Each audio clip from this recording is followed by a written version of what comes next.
Good morning dear students. இந்த கிளாஸ்ல செயல்கூறை அழைக்கும் வழிமுறைகள், function prototypeனா என்ன, default arguments, scope of variables, வரையெல்லை செயல்குறி இதையெல்லாம் பத்தி இந்த கிளாஸ்ல நம்ம ஒன் பை ஒன்னா பார்க்கலாம். யூசர் டிஃபைன்டு ஃபங்க்ஷன்ஸ்ல நம்ம ஃபர்ஸ்ட் ஸ்லைட்ல பார்த்த மாதிரி பயனர் தமக்கு தேவையான செயல்கூறை தாமே உருவாக்கி கொள்ளக்கூடிய முறைக்கு பயனர் வரையறுக்கும் செயல்கூறுகள் அப்படின்னு பேரு. நம்ம அதுக்கு ஒரு எக்ஸாம்பிள் ப்ரோக்ராமும் பார்த்தோம். இப்ப இந்த எக்ஸாம்பிள் ப்ரோக்ராம்ல formal parameters, actual parameters, function name, function return type, so இதெல்லாம் ஐடென்டிஃபை பண்ணியிருப்பீங்க அப்படின்னு நம்புறேன். செயல்கூறு ஆட்ங்கிற செயல்கூறுல இன்டிஜர் ஏ, இன்டிஜர் பி அப்படிங்கிற ரெண்டு ஃபார்மல் பாராமீட்டர்ஸ் மென்ஷன் பண்ணியிருக்கோம். ஸோ அந்த செயற்கூறு இரண்டு மதிப்புகளை ஏற்றுக்கொள்ளும். செயல்கூறினுடைய பெயர் ஆட், செயல்கூறு திரும்ப அனுப்பக்கூடிய மதிப்பின் தரவு வகை இன்ட், முழு எண் தரவு வகையை அது திரும்ப அனுப்பும். செயல்கூறை அழைக்கும் பொழுது நாம கண்டிப்பா இரண்டு முழு எண் மதிப்புகளை அதற்கு அளவுருக்களாக அனுப்ப வேண்டும். ஸோ 100,78ங்கிற இரண்டு மதிப்பை செயற்கூறுக்கு அளவுருவா அனுப்புறோம். 100,78 இரண்டு மதிப்பையும் கூட்டி 178ங்கிற ஆன்சரை செயற்கூறு மீண்டும் அழைத்த கூற்றுக்கு திரும்ப அனுப்பும். Function prototype, செயற்கூறு முன்வடிவு. செயற்கூறை நம்ம வரையறுக்கிறப்ப மெயின் ஃபங்க்ஷனுக்கு முன்னாடியோ அல்லது மெயின் ஃபங்க்ஷனை அடுத்தோ ஒரு செயற்கூறை வரையறுத்து கொள்ள முடியும். We can define the main function first and all other functions after that. We can define all the needed functions prior to main. அதாவது மெயின் ஃபங்க்ஷனுக்கு முன்னாடியோ அல்லது மெயின் ஃபங்க்ஷனை அடுத்தோ நமக்கு தேவையான செயற்கூறுகளை வரையறுத்து கொள்ள முடியும். A function must be declared before it is used in the program. செயல்கூறை நிரலில் உபயோகப்படுத்துவதற்கு முன்னால் செயற்கூறானது அறிவிக்கப்படல் வேண்டும். அதற்கு செயற்கூறு முன்வடிவு அப்படின்னு பேர். The declaration statement may be given outside the main function. Main ஃபங்க்ஷனுக்கு வெளியில செயற்கூறை அறிவித்தல் செயல்பாடு செஞ்சிருக்கணும். ஃபங்க்ஷன் புரோட்டோடைப் அப்படிங்கிறது வேற ஒன்றும் கிடையாது. நிரல் பெயர்ப்பிக்கு செயல்கூறை பற்றிய தகவல்களை கொடுப்பதற்கு பயன்படுத்தப்படுகிறது. இப்ப அந்த படத்துல பாத்தீங்கன்னா லாங், ஃபேக்ட், இன்ட், டபுள்ங்கிற ஒரு செயற்கூறை அறிவிச்சிருக்கோம். லாங் அப்படிங்கிறது செயற்கூறு செயல்பட்டு முடிந்த பின்பு திரும்ப அனுப்பக்கூடிய மதிப்பின் தரவு வகை. ஃபேக்ட் அப்படிங்கிறது செயல்கூறினுடைய பெயர். இன்ட், டபுள் அப்படிங்கிறது ரெண்டு அளவுருக்கள். செயற்கூறு அழைக்கும் செயல்கூறிலிருந்து வரக்கூடிய மதிப்புகளை பெறுவதற்கு பயன்படுத்தப்படுகிறது.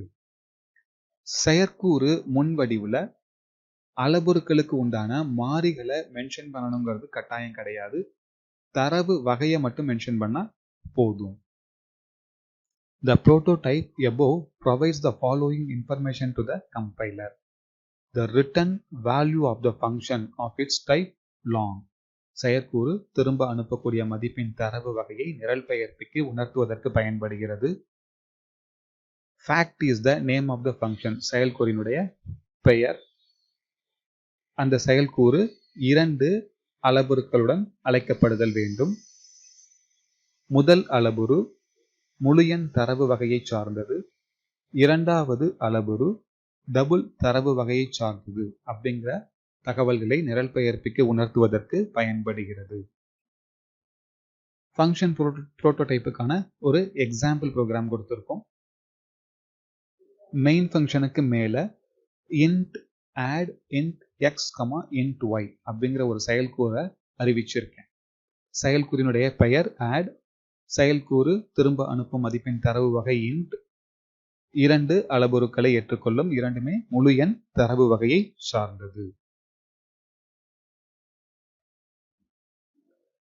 void கமாண்டினுடைய யூசர்ஸ் என்னங்கிறத பார்க்கலாம். void type has two important purposes. To indicate the function does not return a value. ஒரு செயல்கூறு எந்த மதிப்பையும் திரும்ப அனுப்பாது என்பதை உணர்த்துவதற்கு void கூற்றானது பயன்படுகிறது. To declare a generic pointer. பொது இன சுட்டினை அறிவிப்பதற்கு பயன்படுத்தப்படுகிறது. ஸோ இந்த எக்ஸாம்பிள் ப்ரோக்ராம்ல பார்த்தீங்கன்னா ஃபங்க்ஷன் அப்படிங்கிற fun அப்படிங்கிற செயல்கூறை வாய்டா அறிவிச்சிருக்கும். ஸோ அந்த செயல்கூறு அழைத்த கூற்றுக்கு எந்த மதிப்பையும் திரும்ப அனுப்பாது. Accessing a functions. The user-defined function should be called explicitly using its name and the required argument to be passed. ஒரு செயல்கூறை அழைப்பதற்கு அந்த செயல்கூறின் பெயர், அளவுருக்கள் ஆகியவற்றை வைத்து நாம் ஒரு செயல்கூறை அழைக்க முடியும். இப்போ இந்த டேபிள்ல டிஸ்பிளே அப்படிங்கிற செயல்கூறை calling the function without return value and without any argument. டிஸ்பிளேங்கிற செயல்கூறு எந்த மதிப்பையும் ஏற்றுக்கொள்ளாது, எந்த மதிப்பையும் திரும்ப அனுப்பாது. இரண்டாவதா உள்ள டிஸ்பிளே x,y அப்படிங்கிற செயல்கூறு அழைக்கும் கூட்டிலிருந்து மதிப்புகளை ஏற்றுக்கொள்ளும், ஆனால் எந்த ஒரு மதிப்பையும் திரும்ப அனுப்பாது. மூன்றாவதா உள்ள x ஈக்குவல் டு டிஸ்பிளே அப்படிங்கிற செயல்கூறு அழைக்கும் செயல்கூறிலிருந்து எந்த மதிப்பையும் ஏற்றுக்கொள்ளாது, ஆனால் மதிப்பை திரும்ப அனுப்பும். நான்காவதா உள்ள செயல்கூறினுடைய முறை x equal to display x,y. இந்த செயல்கூறு அழைக்கும் செயல்கூறிலிருந்து மதிப்புகளையும் ஏற்றுக்கொள்ளும், செயல்பட்டு முடிந்த பின்பு ஒரு மதிப்பை அழைத்த கூற்றுக்கு திரும்ப அனுப்பும். அடுத்து formal parameters and actual parameters of arguments. முறையான அளவுருக்கள், மெய்யான அளவுருக்கள் அப்படின்னா என்னன்னு பார்க்கலாம். Arguments are parameters or the means to pass values from the calling function to the called function. அழைக்கும் செயல்கூறிலிருந்து அழைக்கப்படும் செயல்கூறுக்கு மதிப்புகளை அனுப்புவதற்கு வழித்தடங்களாய் அமைபவை அளவுருக்கள். செயற்கூறினுள் அறிவிக்கப்படும் அளவுருக்களுக்கு ஃபார்மல் பாராமீட்டர்ஸ்னு பேரு. மெயின் ஃபங்க்ஷன்ல, அதாவது அழைக்கும் கூற்றில் அறிவிக்கப்படும் மாறிகளுக்கு ஆக்சுவல் பாராமீட்டர்ஸ் அப்படின்னு பேரு. Default arguments, முன்னியல்பு செயலுறுப்புகள். முன்னியல்பு செயலுறுப்புகள் எதுக்கு பயன்படுத்துறோம்னா, நாம சில சமயங்கள்ல ஒரு செயற்கூறை அழைக்கும் பொழுது சில மதிப்பை விட்டுவிட்டோ அல்லது மதிப்புகள் இல்லாமலோ ஒரு செயற்கூறை அழைப்பதற்கு டிஃபால்ட் ஆர்குமெண்ட்ஸ் பயன்படுத்தப்படுகிறது. முன்னியல்பு மதிப்புகளை கொடுக்கும் பொழுது வலதுபுறம் இருந்து இடதுபுறம் நோக்கி ஒவ்வொரு அளவுருவுக்கா வேல்யூவை அசைன் பண்ணிட்டு வரணும். இப்போ ஃபர்ஸ்ட் எக்ஸாம்பிள் பார்த்தீங்கன்னா, void default value int n1 equal to 10, int n2 equal to 100. இது ஒரு சரியான default arguments. Second example, void default value integer n1. n1க்கு மதிப்பு அசைன் பண்ணல, n2க்கு 100 அப்படிங்கிற முன்னியல்பு மதிப்பை கொடுத்திருக்கோம். இதுவும் சரியான அறிவிப்பு. Third example, void default value int x, float y, int z equal to 0. இதுவும் ஒரு சரியான அறிவிப்பு. Fourth example, void default value int x, float y equal to 17.5, int z equal to 10. இதுவும் வலதுபுறம் இருந்து இடதுபுறம் நோக்கி ஒவ்வொரு அளவுருவுக்கா முன்னியல்பு மதிப்பு கொடுத்திருக்கோம். ஸோ இதுவும் சரியான அறிவிப்பு வகையை சார்ந்தது. லாஸ்ட் ஒன் பார்த்தீங்கன்னா, void default value int 20, float y, int z equal to 10 கொடுத்திருக்கேன். இங்க ரைட் ஹேண்ட் சைட்லேருந்து வேல்யூவை நம்ம அசைன் பண்ண ஆரம்பிச்சாலும் இடையில float y அப்படிங்கிறதுக்கான வேல்யூவை நம்ம அசைன் பண்ணல. இது இன்வேலிட் அசைன்மெண்ட்டா கம்பைலர் டிக்ளேர் பண்ணும். வலதுபுறம் இருந்து இடதுபுறம் நோக்கி மாறிகளுக்கு மதிப்பை கொடுக்கும் பொழுது இடையில எந்த மாறிக்கான மதிப்பையும் விட்டுறக்கூடாது. Constant arguments. The constant variable can be declared using const keyword. நம்ம முன்கூட்டியே பாடங்கள்ல பார்த்திருப்போம். கான்ஸ்டன்ட்னா என்ன அப்படிங்கிறத. மாற்ற முடியாத மதிப்பை கொண்டுள்ள தரவு இனம் கான்ஸ்டன்ட், மாறிலி என அழைக்கப்படும். The const keyword makes variable value stable. ஒரு வேரியபிளை கான்ஸ்டன்டா அறிவிச்சு அதுல ஒரு மதிப்பை இருத்திட்டோம் அப்படின்னம்னா அதனுடைய வேல்யூவை நம்மளால சேஞ்ச் பண்ண முடியாது. The constant variable should be initialized while declaring. மாறிலி அறிவிக்கப்படும் பொழுது அதற்கு தொடக்க மதிப்பானது இருத்தப்படும். Initial value to a variable that cannot be changed later inside the body of the function. மாறிலியாக அறிவிக்கப்பட்ட அளவுருவின் மதிப்பை நிரலின் வேறு எந்த பகுதியிலும் நம்மால் மாற்ற இயலாது.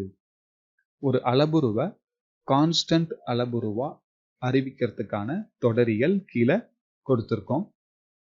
Return type, function name. இங்க ஒரு அளவுருவை கான்ஸ்டன்டா அறிவிக்கிறதுக்கு CONST அப்படிங்கிற கீவேர்டை யூஸ் பண்ணிக்கிறோம்.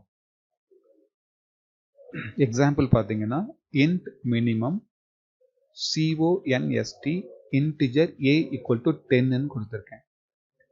ஏயினுடைய மதிப்பை செயல்கூறின் வேறு எந்த ஒரு இடத்திலும் நம்மால் மாற்றியமைக்க இயலாது. கான்ஸ்டன்ட் ஆர்குமெண்ட்டுக்கான ஒரு எக்ஸாம்பிள் ப்ரோக்ராம். இப்ப இதுல ஃபங்க்ஷன்ஸ்ல பாத்தீங்கன்னா கான்ஸ்டன்ட் டபுள் அப்படின்னு ஒரு அளவுரு இருக்கு. Constant double pi equal to 3.14. இங்க பையோட வேல்யூவை 3.14ன்னு கான்ஸ்டன்டா டிக்ளேர் பண்ணியிருக்கோம். ஸோ பையோட வேல்யூவை செயல்கூறின் எந்த ஒரு இடத்திலும் நம்மால் மாற்றி அமைக்க இயலாது. மாற்றி அமைத்தோம் அப்படின்னம்னா கம்பைலர் எரர் சொல்லும். Methods of calling functions.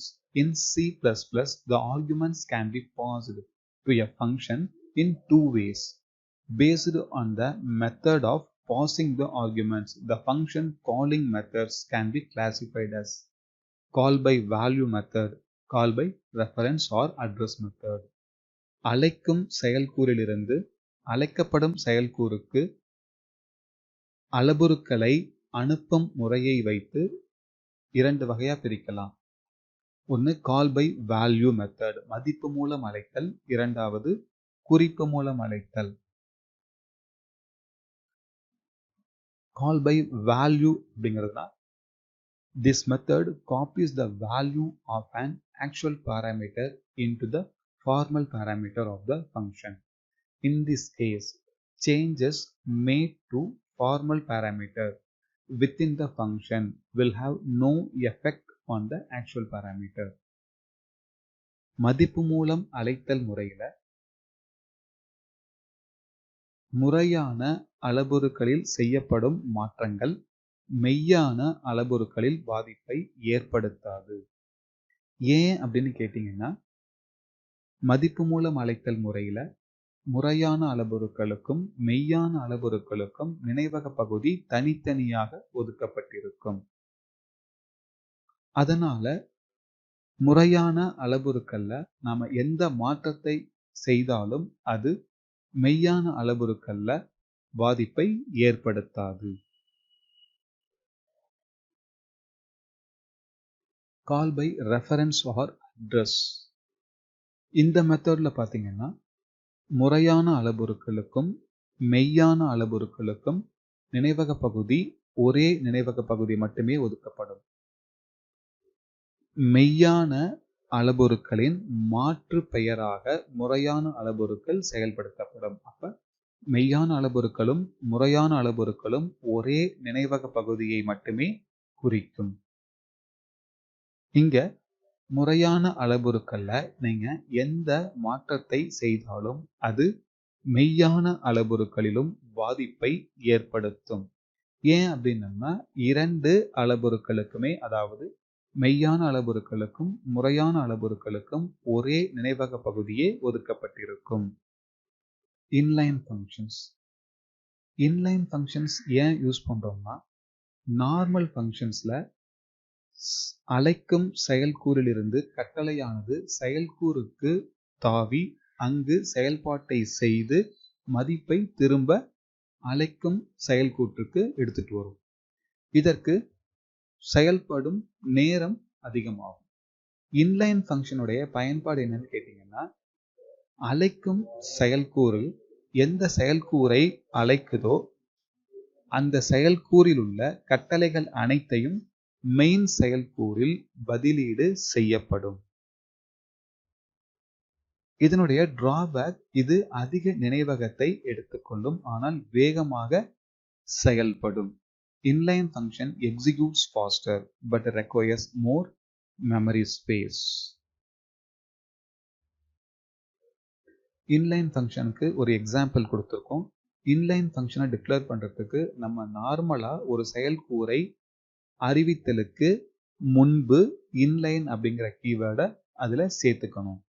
So இந்த ப்ரோக்ராம்ல பார்த்தீங்கன்னா inline int addங்கிறது செயல்கூறோட பேரு, integer a integer bன்னு ரெண்டு ஃபார்மல் பாராமீட்டர்ஸ் டிக்ளேர் பண்ணியிருக்கோம். a b ரெண்டு வேல்யூவையும் கூட்டி அதனுடைய சம்ம cல ஸ்டோர் பண்ணியிருக்கோம். cயோட மதிப்பை திரும்ப அனுப்பிச்சிருக்கோம். இங்க addங்கிற ஃபங்க்ஷனை கால் பண்றப்ப கண்ட்ரோல் செயல்கூறுக்கு தாவாம செயல்கூறில் உள்ள கட்டளைகளை மெயின் ஃபங்க்ஷன்ல உள்ள addங்கிற செயல்கூறு இருக்கும் இடத்தில் பதிலீடு செய்யும்.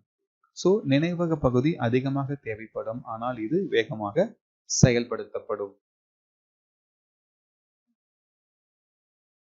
Different forms of user-defined function declarations. First one is a function without return value and without parameters. நம்ம ஏற்கனவே இது பார்த்திருக்கோம். ஒரு செயல்கூறு எந்த மதிப்பையும் ஏற்றுக்கொள்ளாது, எந்த மதிப்பையும் திரும்ப அனுப்பாது. The name of the function is display. It returns data type is void and it does not have any arguments. இப்போ கீழே உள்ள எக்ஸாம்பிள் ப்ரோக்ராம்ல பார்த்தீங்கன்னா டிஸ்பிளே அப்படிங்கிறது ஒரு ஃபங்க்ஷன். டிஸ்பிளேங்கிற ஃபங்க்ஷனுடைய திரும்ப அனுப்பக்கூடிய மதிப்பு void. ஸோ voidனா அந்த ஃபங்க்ஷன் எந்த வேல்யூவையும் ரிட்டர்ன் பண்ணாது. அளவுருக்கள் எதுவையும் நம்ம இங்க மென்ஷன் பண்ணல. ஸோ எந்த மதிப்பையும் இது ஏற்றுக்கொள்ளாது. இது முதல் வகை, அதாவது எந்த மதிப்பையும் ஏற்றுக்கொள்ளாமல் எந்த மதிப்பையும் திரும்ப அனுப்பாத செயல்கூறுகள். Second type, a function with a return value and without parameters. இது இரண்டாவது வகை. ஒரு செயல்கூறு செயல்பட்டு முடிந்த பின்பு அழைத்த செயல்கூறுக்கு ஒரு மதிப்பை திரும்ப அனுப்பும், ஆனால் எந்த மதிப்பையும் ஏற்றுக்கொள்ளாது. இங்க டிஸ்பிளேங்கிற ஃபங்க்ஷனுக்கு பக்கத்துல எந்த அளவுருக்களும் இல்லை. ஸோ இது எந்த மதிப்பையும் ஏற்றுக்கொள்ளாது. ஆனால் செயல்பட்டு முடிந்த பின்பு திரும்ப அனுப்பக்கூடிய மதிப்பு இன்ட் அப்படின்னு மென்ஷன் பண்ணியிருக்கோம். ஸோ ஏவோட வேல்யூவையும் பியோட வேல்யூவையும் கூட்டி எஸ்ல சேவ் பண்ணும். எஸ்ஸோட மதிப்பை அழைத்த செயல்கூறுக்கு திரும்ப அனுப்பும். Third, a function without return value and with parameter. இது மூன்றாவது வகை. ஒரு செயல்கூறு அழைக்கும் செயல்கூறிலிருந்து மதிப்புகளை ஏற்றுக்கொள்ளும், ஆனால் எந்த மதிப்பையும் திரும்ப அனுப்பாது.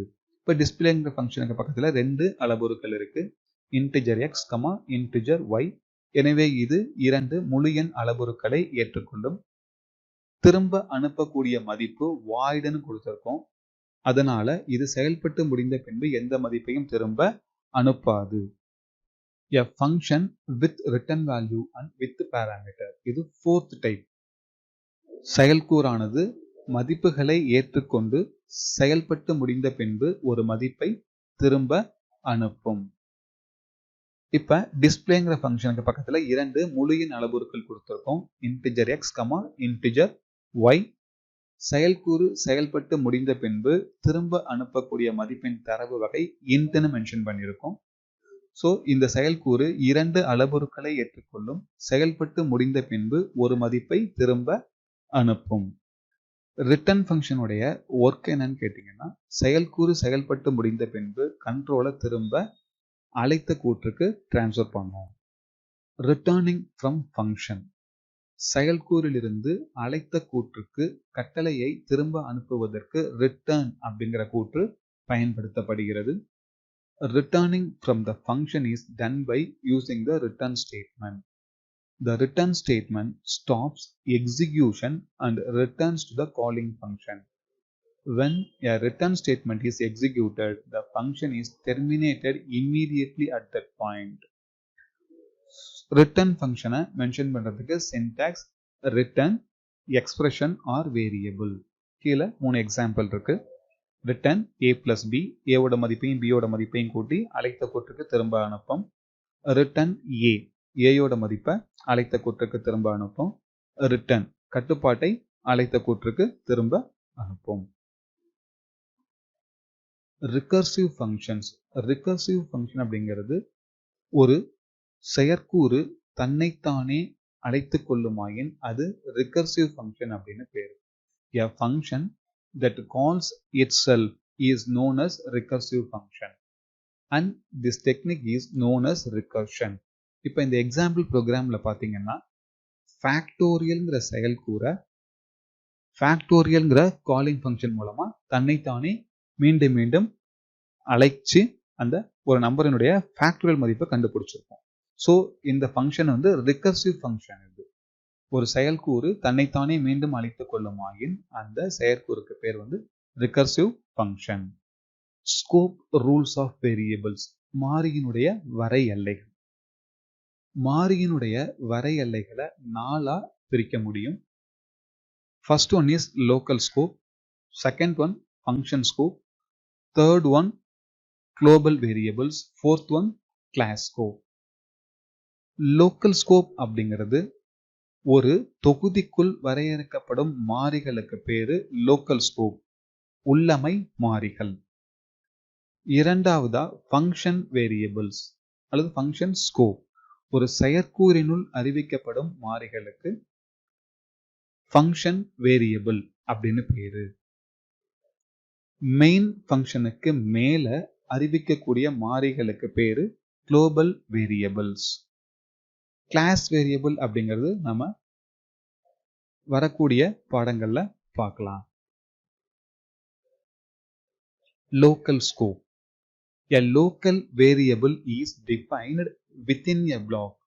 A block of code begins and ends with curly braces. A local variable cannot be accessed from outside the block of its declaration. A local variable is created upon entry into its block and destroyed upon exit. ஒரு தொகுதிக்குள் அறிவிக்கப்படும் மாறிகளுக்கு பேரு local variable. கட்டுப்பாடு தொகுதிக்குள் வரும்பொழுது அந்த மாறியானது உருவாக்கப்படும்.